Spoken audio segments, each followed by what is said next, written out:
Bessie Coleman was the first African American to earn an international pilot's license.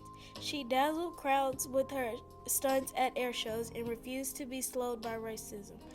Miss Coleman was born on January 26, 1892, in a one-room dirt-floored cabin in Atlanta, Texas. Education for Miss Coleman was limited to 8 grades in a one-room schoolhouse that closed whenever the students were needed in the fields to help harvest cotton. Miss Coleman moved to Chicago in 1915 to live with her older brother, Walter.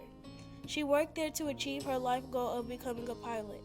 There were no African American aviators in the area, and when no white pilots were willing to teach her to fly, a friend suggested that she go to France. The French were the world's leaders in aviation and accepted all races and sexes in their flying program.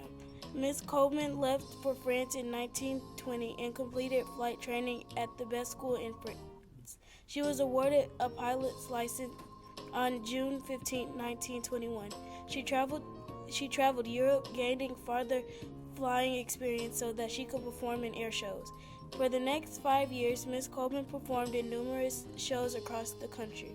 On April 30, 1926, Miss Coleman was preparing for an air show the next day with another pilot. She was surveying the area over which she was to fly and parachute jumped the